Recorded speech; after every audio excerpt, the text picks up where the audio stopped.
Olá, como vai? Chegamos ao nosso momento, nosso encontro semanal. Aqui no canal chegou a hora para o estudo da lição da Escola Sabatina. O nosso guia de estudo vem tratando do livro de Efésios. Estamos quase no final, estamos no último capítulo, né? Na verdade, só temos mais essa lição, que é a número 13, e a lição de número 14, que vai ser a próxima, né?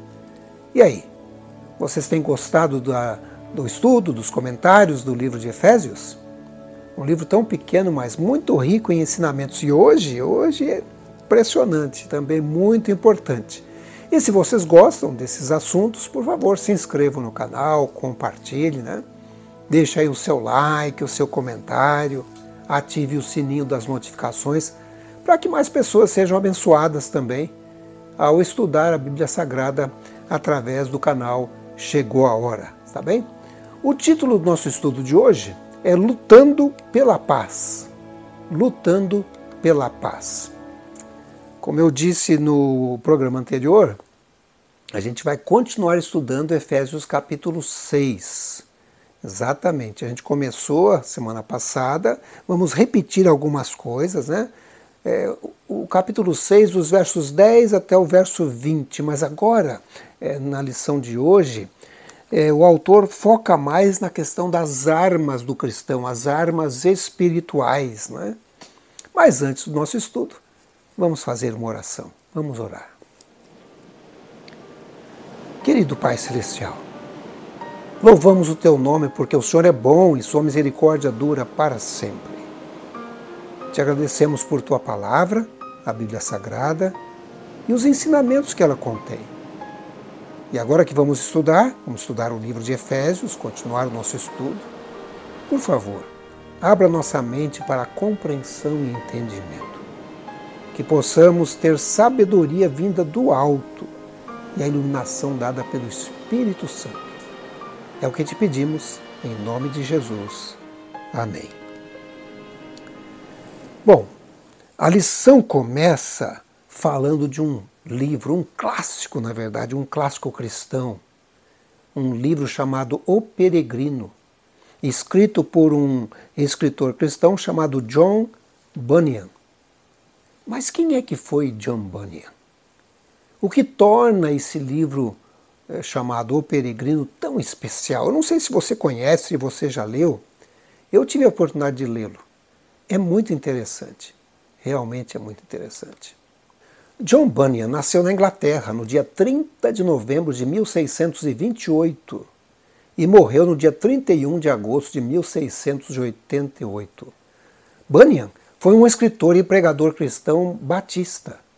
O seu livro, O Peregrino, foi publicado pela primeira vez em 1678 e continua a ser publicado. Embora John Bunyan escreveu outros livros, na verdade ele escreveu mais de 60 livros, escreveu também muitos folhetos. O Peregrino é um livro que foi traduzido para mais de 200 línguas. E é dito que apenas a Bíblia, na versão King James, vendeu mais do que esse livro, O Peregrino. Um pouquinho da história de John Bunyan. Em 1661 ele foi levado à prisão no condado de Bedford, lá no Reino Unido. Essa não era a primeira vez que ele era levado para a prisão, mas dessa vez disseram para ele: se você não parar de pregar esse evangelho, você será banido do reino. E mesmo separado da esposa e dos filhos, ele decidiu manter-se fiel a Cristo. E ali na prisão, embora tivesse impedido de pregar, imitou a Paulo, começou a escrever. E ele conta que teve um sonho. E ele começa então, neste livro, O Peregrino, a descrever o que sonhou. A história é uma alegoria sobre as dificuldades da jornada de um homem chamado cristão. Ele sai da cidade da destruição rumo à cidade celestial. E em sua jornada, o peregrino, esse homem chamado cristão, passa por lugares como o lamaçal do desânimo, a colina da dificuldade, pela cidade da feira das vaidades. Uma coisa interessante é que, logo no começo da sua jornada, muitos tentam impedi-lo, mas ele segue avante, rumo à cidade celestial. Outra coisa interessante, ele carrega um enorme fardo quando sai da cidade da destruição. Ele vai carregando esse fardo em sua caminhada em rumo à cidade celestial, né? O fardo pesado, pesado, até que ele encontra a cruz de Cristo. E ali ele é liberto do seu pesado fardo. E ele ouve então a voz que diz que os seus pecados foram perdoados. E agora ele segue avante a sua caminhada sem aquele pesado fardo. Mas o ponto que a lição destaca em sua introdução é quando o cristão recebe a armadura, as armas do cristão, para ajudá-lo em sua caminhada rumo ao céu. Sim, o cristão então é vestido com o cinto e a couraça, é-lhe colocado também o capacete, ele recebe a espada, também se aposta do escudo para sua defesa. E agora, ele tem que passar pelo vale da humilhação, onde ele tem que lutar com o próprio demônio. E a luta não é fácil. A luta com o demônio é muito difícil. Mas de posse de toda a armadura que recebeu, ele consegue se defender dos dardos inflamados do inimigo, do demônio, né? E ele consegue se defender e ainda expulsar o demônio. E o demônio foge, porque ele tem as armas. Ele está vestido com a armadura do cristão, a armadura celestial. Claro que isso é apenas uma metáfora, uma história da vida de um cristão, mas é muito interessante. Existem inclusive alguns filmes que foram feitos, até ouvi dizer que estão fazendo mais um filme, uma nova versão um pouco mais moderna, né? Mas é muito interessante, se você procurar no YouTube, você vai encontrar os filmes aí, inclusive alguns deles dublados em português, sobre essa história. E o livro, né, que está disponível aí em diferentes versões, algumas ilustradas, outras não, algumas mais antigas, outras mais novas, né? Na verdade, todos nós estamos tentando sair da cidade da destruição e estamos caminhando para a cidade celestial. Na verdade, essa é a caminhada do cristão. E é sobre essa guerra, sobre essa caminhada difícil, sobre essa armadura que você tem que usar para você se defender do inimigo, do demônio, de Satanás, né? É que vai ser o estudo dessa semana, o estudo da lição dessa semana. E o verso principal, ele se encontra em Efésios 6, 16 e 17. Vamos ler. Diz assim: segurando sempre o escudo da fé, com o qual poderão apagar todos os dardos inflamados do maligno. Usem também o capacete da salvação e a espada do Espírito, que é a palavra de Deus. Então, esse é o nosso verso principal, o verso de ouro, o verso para memorizar, né? Bom, é claro que você usa armadura e armas, né, quando você está indo para uma batalha, para uma guerra. Lembram que eu falei a semana passada dessa guerra que iniciou no céu, veio para a terra, né? Cristo venceu a guerra ali na cruz, né? Satanás foi vencido ali, ele é o inimigo vencido, mas será vencido definitivamente no fim. Na verdade, no fim do milênio ele vai ser destruído, né? E nós, cristãos, fazemos parte desse exército que luta contra o mal, né? É por isso que o primeiro título do nosso estudo, que é dividido em títulos diários, o primeiro título é A Igreja, um Exército Unificado. A Igreja, um Exército Unificado. E nessa parte da lição, o autor nos convida a ler, como já fizemos na semana passada, todos esses versos de Efésios capítulo 6, dos versos 10 a 20, para termos uma visão geral dessa guerra, dessa batalha espiritual, do qual eu sou soldado e você também é soldado, e temos um grande comandante chamado Miguel, Cristo Jesus. Vamos ler. Diz assim: portanto, tomai toda a armadura de Deus, para que possais resistir no dia mau, e depois de teres vencido tudo, permanecer inabaláveis. Estai, pois, firmes, cingindo-vos com a verdade e vestindo-vos da couraça da justiça. Calçai os pés com a preparação do evangelho da paz, embraçando sempre o escudo da fé, com o qual podereis apagar todos os dardos inflamados do maligno. Tomai também o capacete da salvação e a espada do Espírito, que é a palavra de Deus, com toda oração e súplica, orando em todo o tempo no Espírito, e para isso, vigiando com toda perseverança e súplica por todos os santos. E Paulo ainda diz, e também por mim, para que me seja dada no abrir da minha boca a palavra, para com intrepidez fazer conhecido o mistério do Evangelho, pelo qual sou embaixador em cadeias, para que em Cristo eu seja ousado para falar, como me cumpre fazê-lo. Paulo está falando não apenas de um soldado, mas de um exército inteiro composto de soldados como você e como eu. E aí ele enfatiza alguns pontos que iremos estudar com mais detalhes no dia de hoje.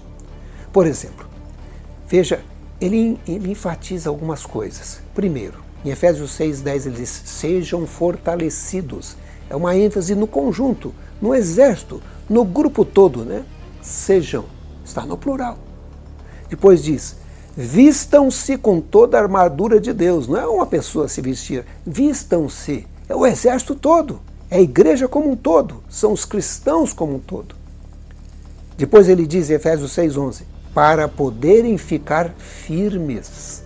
Plural novamente, a igreja, um conjunto. Aí em Efésios 6:12 ele diz assim, porque a nossa luta, ele até se inclui também aqui como soldado nesse exército, né? A nossa luta. E aí em Efésios 6:13 ele diz, peguem toda a armadura, vocês do exército, vocês soldados, peguem toda a armadura. E lá em 6:14 ele diz, fiquem firmes. Ou seja, ele está falando de um grupo todo, de um exército, né?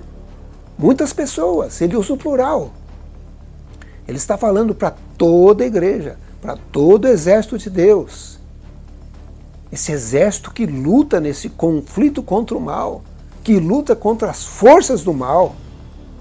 E nós temos 4 temas que queremos estudar no estudo de hoje.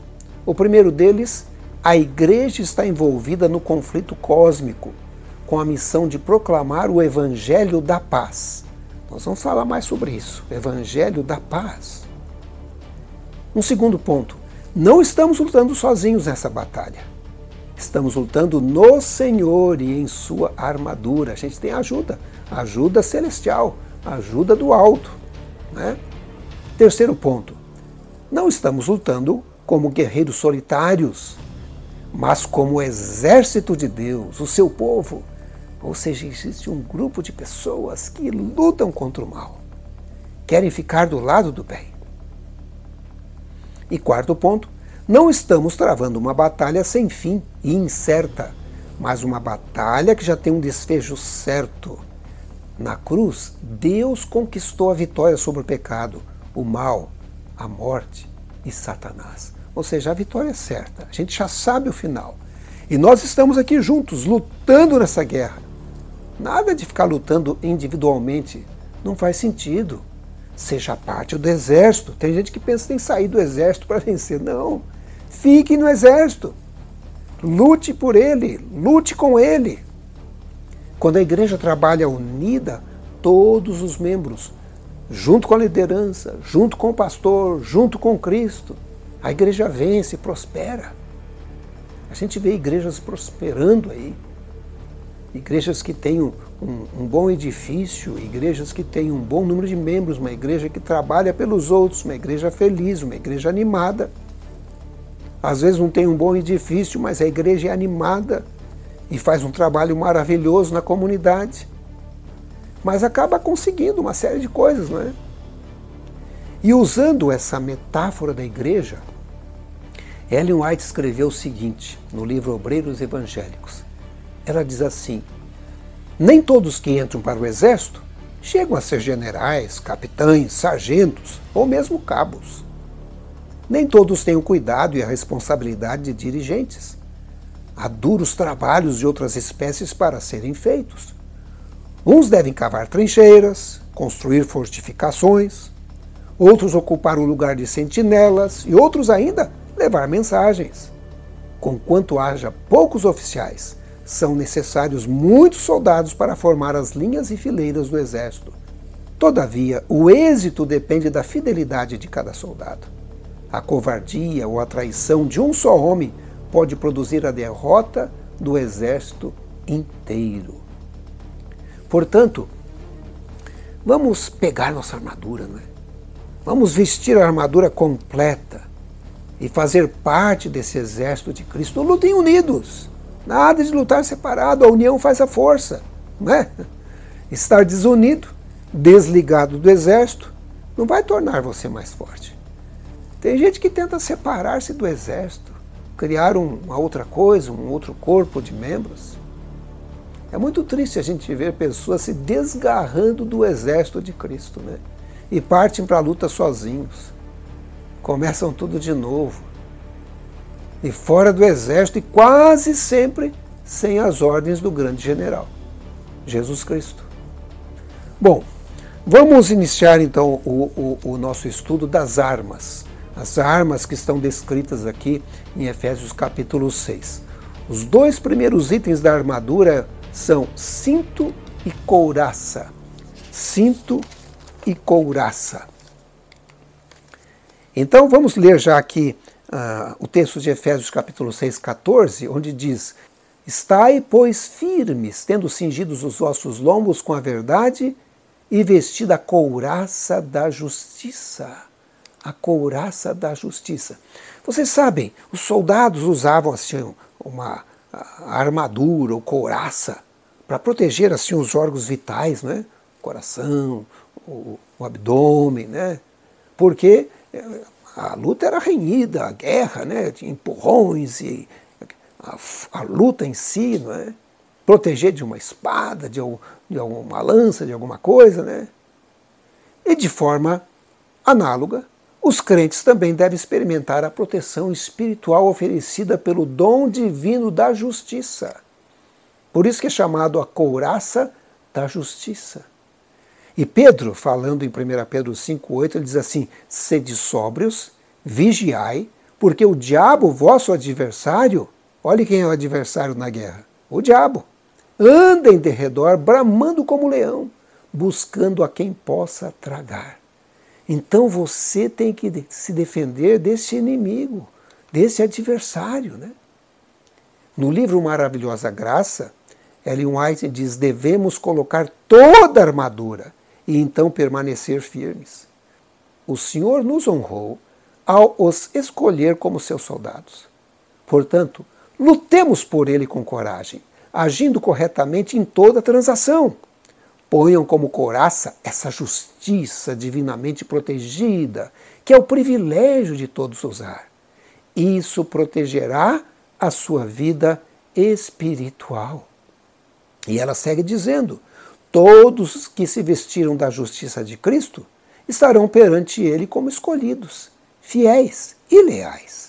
Satanás não tem poder para arrancá-los da mão do Salvador. Cristo não permitirá que passe para o poder do inimigo qualquer pessoa que, em penitência e fé, reivindique sua proteção. Vimos até agora que, primeiro, fazemos parte do exército do Senhor, ou seja, a sua igreja remanescente nesses últimos dias. Segundo, esse exército está em guerra contra quem? Contra o príncipe das trevas, Satanás. E ele quer destruir os filhos de Deus. Ele está irado, porque sabe que pouco tempo lhe resta. Ele sabe que o tempo já passou. Estamos no fim da linha. Chegou a hora, não é? Chegou a hora da sua destruição final. E para lutarmos com ele, a gente tem que usar a armadura do cristão. A armadura que Deus providenciou para nós. E começamos a analisar aqui, então, o quê? Cada item dessa armadura. E o primeiro, o que vimos, o primeiro item, na verdade, são dois: o cinto e a couraça. O cinto e a couraça da justiça. Né? Bom, vamos seguir estudando mais alguns itens que são usados aqui no armamento do cristão. E o próximo item são os sapatos. E é interessante que o título é Sapatos, a Igreja como Arauto da Paz. Sapatos, a Igreja como Arauto da paz. Parece um pouco contraditório, porque a gente está falando de guerra e, de repente, agora nós temos alguns itens aí para defesa e agora aparece o calçado e diz que o calçado é para a paz. Calçado da paz. Que coisa impressionante. Na verdade, Efésios 6, verso 15 diz assim: e calçados os pés da preparação do evangelho da paz. Sabe, a lição até fala que provavelmente Paulo estava pensando no livro de Isaías, no capítulo 52, quando ele celebra o momento em que o mensageiro chega do exército dizendo: olha, acabou a guerra, agora é paz. Vamos ter paz, né? Jeová, Javé, venceu a batalha e a paz reina. Isaías, na verdade, diz o seguinte: quão formosos são sobre os montes os pés do que anuncia as boas novas, que faz ouvir a paz, do que anuncia o bem, que faz ouvir a salvação, do que diz a Sião: o teu Deus reina. Ah, quão formosos são os pés daquele que anuncia o evangelho da paz, né? Hoje nós temos aqui os soldados de Cristo que anunciam que essa guerra já foi vencida pelo nosso grande general, Miguel. Miguel é Jesus, aquele que luta as batalhas, ele é o protetor dos filhos de Deus nessa terra. Ele venceu na cruz e as pessoas precisam saber disso. E por isso que esse evangelho é chamado Evangelho da Paz, porque um reino de paz vai ser instaurado. O grande conflito não mais existirá e somente a paz reinará. Depois de 6.000 anos de conflito, essa terra vai poder descansar finalmente. Ellen White fala disso no livro O Grande Conflito, que eu aconselho até que você assista um vídeo que tem aqui no canal, onde eu ponho a linha do tempo do grande conflito. Ela diz assim, Ellen White, no capítulo 11, falando sobre caos e destruição, ela diz assim: chegará o estrondo até a extremidade da terra, porque o Senhor tem contenda com as nações. Entrará em juízo com toda a carne, os perversos entregará à espada. Ela usa aqui Jeremias 25, 31. Aí ela fala: durante 6.000 anos, o grande conflito esteve em andamento. O Filho de Deus e seus mensageiros celestiais estiveram em guerra contra o poder do maligno. Agora, depois dos 6.000 anos, todos tomaram sua decisão. Os ímpios se uniram completamente a Satanás em sua luta contra Deus. Isso está no Grande Conflito, na página 656. Então percebe que ela diz que esse conflito vai durar 6.000 anos. E quando termina os 6.000 anos, as pessoas fazem sua decisão. Alguns ficam do lado de Deus, porque usaram as armas do cristão, a armadura do cristão, e outros ficam do lado de Satanás. Por isso que ela diz: agora todos fizeram a sua decisão.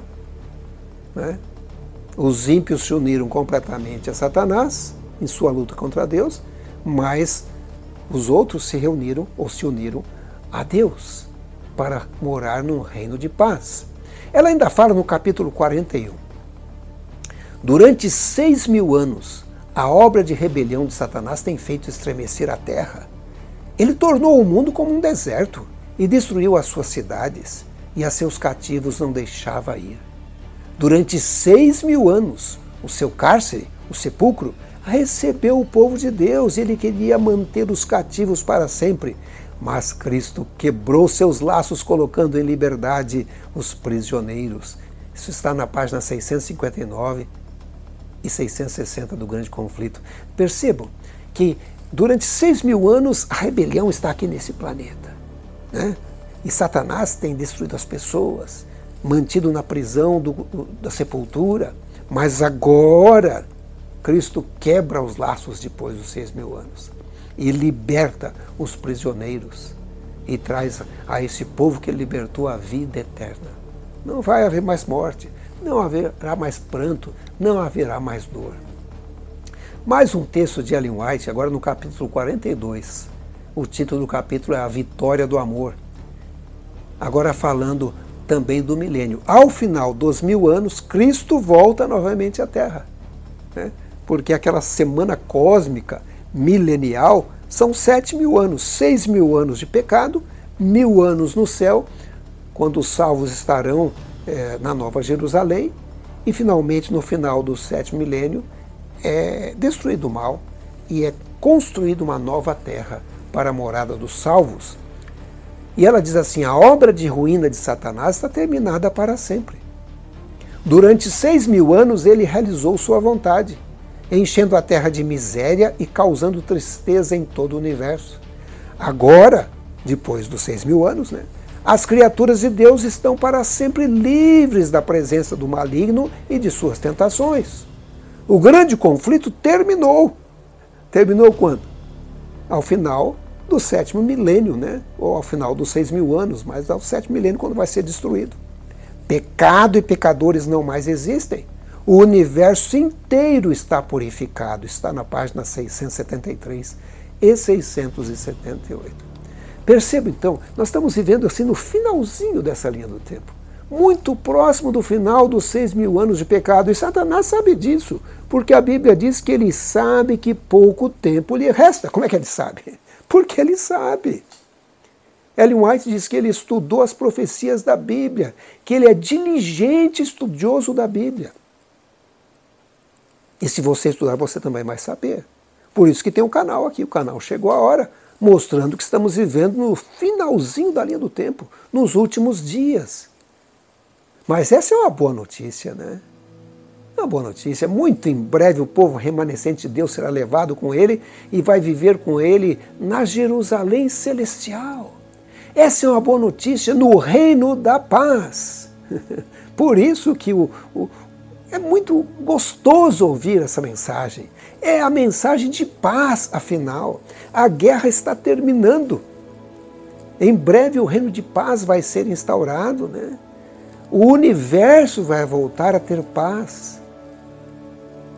Ah, que maravilha! É por isso que aqueles que anunciam esse evangelho estão calçados com o evangelho da paz. Vejam, já falamos então do cinto e a couraça, que é a justiça, E falamos dos sapatos, que é o evangelho da paz. Agora vem a próxima parte.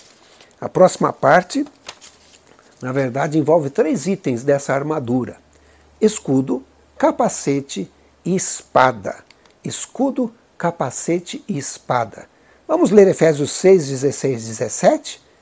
Diz assim, tomando sobretudo o escudo da fé, com o qual podereis apagar todos os dardos inflamados do maligno. Tomai também o capacete da salvação e a espada do Espírito, que é a palavra de Deus. Então aqui aparecem esses 3 novos itens da armadura do cristão. O escudo da fé, o capacete da salvação e a espada do Espírito. Ah, a espada do Espírito, A espada do Espírito. Muito interessante. Então nós temos o escudo, que é a fé. O escudo é a fé, que vence os dardos inflamados do maligno. A fé faz com que você realmente seja vencedor. Lembra do cristão? O cristão usando o escudo para vencer ali aqueles dardos inflamados do maligno. E vai manter você firme. A fé mantém você firme. Lá na história do peregrino, ele usou o escudo para se livrar do inimigo. E a lição comenta esse item aqui, da armadura do cristão, dizendo assim, a descrição do escudo da fé reflete o emprego do escudo no Antigo Testamento como símbolo de Deus que protege seu povo, como aparece em Gênesis, no livro de Salmos. Segurar o escudo da fé é entrar na batalha cósmica com confiança em Deus, que luta em favor dos crentes, provê o melhor armamento e garante a vitória. E escrevendo sobre esse assunto, Ellen White diz assim, disse o anjo, cingi a armadura e sobretudo tomai o escudo da fé, pois isso resguardará o coração, a própria vida dos dardos inflamados do maligno.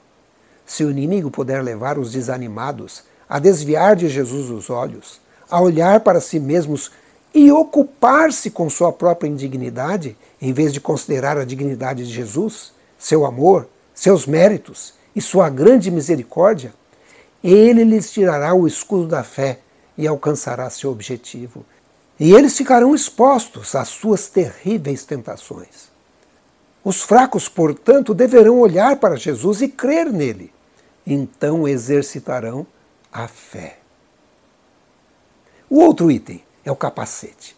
O capacete que simboliza a salvação, o capacete da salvação. E a lição faz também um comentário sobre o capacete. Diz assim: o capacete da salvação simboliza a experiência da salvação em união com o Cristo ressuscitado, que subiu aos céus e foi exaltado. Colocar o capacete da salvação significa rejeitar o medo dos poderes espirituais, comum naquela época, e em vez disso confiar no poder de Cristo. E aí, Ellen White comentando também sobre o capacete, já falando também da espada, ela diz assim: todos os que se posicionarem sobre a bandeira ensanguentada do príncipe da vida passarão a considerar Satanás como inimigo, e no poder de Deus irão se opor a ele como a um inimigo mortal. Tomarão o quê? O capacete da salvação e a espada do Espírito, que é a palavra de Deus. E o que eles farão para manter sua posição vantajosa? Orarão em todo o tempo no Espírito, com todo tipo de oração e súplica, e para isso vigiarão com toda perseverança. Veja o que ela já mencionou aqui, a espada. Então vamos direto para a espada. A espada do Espírito, que é a palavra de Deus. A espada do Espírito, a palavra de Deus. E a lição tem um comentário também para a espada. A lição diz assim: o item final da armadura é a espada do Espírito, a palavra de Deus. A espada dos crentes é a espada do Espírito, no sentido que é provida pelo Espírito. Uma arma identificada como a palavra de Deus. Vocês se lembram a arma que Jesus usou contra Satanás lá no deserto? Ele usou essa arma. O está escrito, a Bíblia Sagrada. Vocês se lembram do cristão, no livro O Peregrino? Foi somente quando ele usou a espada, ou seja, essa espada, é que ele conseguiu vencer o inimigo. E você? Você tem usado uma espada do Espírito? Você tem uma espada do Espírito aí com você? Tem usado? Tem mantido a sua arma em dia? Conhece o teor da sua arma? Vamos recapitular um pouco as armas do cristão que vimos até aqui. Então nós vimos o cinto e couraça, que simbolizam a justiça de Cristo. Os sapatos, que é o evangelho da paz, ou seja, leva a mensagem para o mundo, essa mensagem de paz e esperança. O escudo da fé, para você se defender contra os dardos do inimigo. O capacete da salvação, que protege a sua mente, a sua cabeça, os seus pensamentos.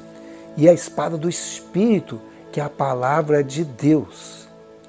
Mas existe uma outra arma, e a lição menciona por último essa arma. Uma arma poderosíssima, a oração. E esse é o próximo tópico, que tem como título Praticando a oração no campo de batalha. Praticando a oração no campo de batalha. E nós vemos isso em Efésios capítulo 6, 18 a 20, quando Paulo diz: orando em todo tempo, com toda a oração e súplica no Espírito, e vigiando nisto com toda a perseverança e súplica por todos os santos, e por mim, para que me seja dada no abrir da minha boca a palavra com confiança, para fazer notório o mistério do Evangelho, pelo qual sou embaixador em cadeias, para que possa falar dele livremente, como me convém falar. Então, a lição da Escola Sabatina, ela traz aqui 2 pedidos de oração. Você já participou de um culto onde tem pedidos de oração? Ou na própria Escola Sabatina, quando se faz assim os pedidos de oração? Então, aqui, Paulo menciona 2 pedidos de oração e a lição fala disso. O primeiro deles, ele fala: faça uma oração fervorosa, urgente e perseverante. Por quem? Por todos os santos, ou seja, pelo exército, para que a igreja possa ser vencedora contra os poderes do mal. Você tem orado por sua igreja, por seu exército? Se não tem, ore pela igreja, ore pelo exército, pelo exército de Cristo aqui neste planeta.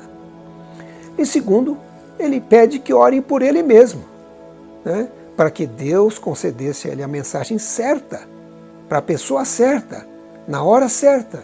Você tem orado pelo seu pastor, pelos anciãos, pelos líderes da igreja, pelos líderes do exército? Ore por eles, né? Você faz parte. Quando a igreja vence, você dentro da igreja vence também. Você está orando pela igreja, está orando por você também. E eu coloco então aqui o meu pedido, né? O pedido do pastor Jonathan Conceição. Oremos por todos os nossos irmãos e pela igreja de Cristo nesses últimos dias. E o segundo pedido, orem por mim, orem pelos líderes da igreja, que Deus dê a eles a palavra certa nesses últimos dias. Mas a lição menciona outros chamados à oração aqui no Novo Testamento, né? Um dos chamados está em Lucas 18, 1-8. E aqui nós temos uma parábola, né? É interessante ler, e eu vou comentar rapidamente, mas diz assim: e contou-lhes também uma parábola sobre o dever de orar sempre e nunca desfalecer, dizendo: havia numa cidade um certo juiz que nem a Deus temia, nem respeitava o homem. Havia também naquela mesma cidade uma certa viúva que ia ter com ele, dizendo: faze-me justiça contra o meu adversário. Por algum tempo não quis atendê-la, mas depois disse consigo: ainda que não temo a Deus nem respeito os homens, todavia, como essa viúva me molesta, hei de fazer-lhe justiça para que enfim não volte e me importune muito. E aí Jesus faz um comentário. E diz o Senhor: ouvi o que diz o injusto juiz. E Deus não fará justiça aos seus escolhidos que clamam a Ele de dia e de noite, ainda que tardio para com eles? Digo-vos que depressa lhes fará justiça. Quando, porém, vier o Filho do Homem, porventura achará fé na terra? Então, aqui conta a história de um juiz, né, que atendeu aquela viúva porque ela importunou ele. E ele diz: vocês têm que orar sempre, sem esmorecer, sem cessar, porque o Pai vai atender vocês. Se vocês não orarem, estarão entre aqueles que não têm fé. E nos últimos dias, ele faz até pergunta: haverá, porém, fé na terra?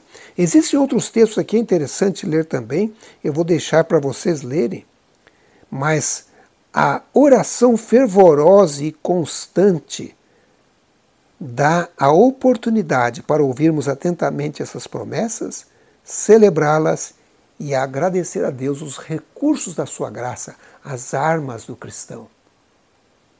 Eu já mencionei que a Igreja Adventista tem algumas crenças que chamamos de crenças fundamentais e que estão num livro chamado Nisto Cremos. Obviamente, ali está comentado, eu peguei um trechinho da crença fundamental número 8, porque tem a ver com essa luta que enfrentamos, com esse exército do bem, do lado de Jesus Cristo, que luta contra o mal, o exército das trevas. Então, essa crença fundamental número 8 diz assim: toda a humanidade está agora envolvida num grande conflito entre Cristo e Satanás, quanto ao caráter de Deus, sua lei e sua soberania sobre o universo.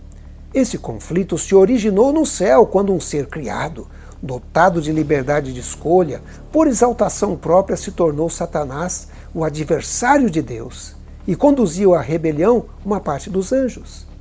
Ele introduziu o espírito de rebelião nesse mundo ao induzir Adão e Eva ao pecado. Este é o início do grande conflito. Felizmente acreditamos também no fim do grande conflito. E para vencermos, para sermos vencedores no final, usamos esses itens que estudamos hoje: o cinto e a couraça da justiça, os sapatos do evangelho da paz, o escudo da fé, o capacete da salvação e a espada do Espírito, a palavra de Deus. Que coisa impressionante, né? Ah, que Deus possa ajudar você a ter essas armas e lutar pela paz. Qual é o título da nossa lição? Lutando pela paz. Exatamente. Vamos lutar pela paz, né? Vamos ficar do lado de Cristo. Lembre-se, você não está sozinho, você faz parte de um exército e você tem um grande comandante, que é Jesus Cristo, né? Lembram-se do hino? Grande comandante, Cristo nos será. Né? Olha, esse hino fala do grande comandante do exército de batalha ao lado de Cristo. Né? Chegamos ao final do programa. Vamos continuar estudando na próxima semana o livro de Efésios. Mas vamos orar. Vamos pedir a Deus que nos dê força, que esteja ao nosso lado, que sejamos vencedores, que usemos as nossas armas, que usemos a espada, que usemos o escudo da fé, para permanecer firme naquele dia final ao lado do grande general Jesus Cristo. Né? Vamos orar. Pai nosso que estás no céu, santificado seja o teu nome. O Senhor é bom, sua misericórdia dura para sempre. Obrigado, Senhor, pelas armas que o Senhor providenciou a cada um de nós. Obrigado, Senhor, pelo capacete. Obrigado pela couraça. Obrigado pelos calçados. Obrigado pelo escudo. Obrigado pela espada, pela palavra de Deus. Aumente a nossa fé, a nossa comunhão contigo. Que possamos perceber que fazemos parte de um exército que está indo para o céu. Que sejamos como o cristão que alcance ali a linha final de chegada à cidade celestial. Te pedimos em nome de Jesus. Amém. Você se lembra que começamos com a história do peregrino, o cristão? Deixe-me dizer uma coisa para vocês. O final do filme, vou dar um spoiler aqui, né? O final do filme, o cristão chegando na cidade celestial é algo magnífico, né? Ele chega na cidade celestial, ali, feliz, encontra os outros queridos, a família, né? Que também participaram, cada um individualmente, nessa caminhada do peregrino e vai morar na cidade celestial. Ah, que maravilha! Que Deus ajude você também a estar presente nessa cidade celestial e ser vencedor, como foi o peregrino, como foi o cristão. Chegamos ao final do nosso estudo. A semana que vem tem mais, como eu disse, e o título é A Essência de Efésios. Vamos fazer aqui uma revisão meio geral aqui e pegar aquilo de mais importante que vimos no estudo desses 6 capítulos do livro de Efésios, tá bom? E se você ainda não se inscreveu no canal Chegou a Hora, por favor, se inscreva, dê o seu like, compartilhe, né? Coloque o seu comentário aí embaixo e assiste os demais vídeos que tenho colocado aqui no canal Chegou a Hora, está bem? Que Deus abençoe você. Não perca os próximos vídeos que estaremos colocando no canal Chegou a Hora. Até lá.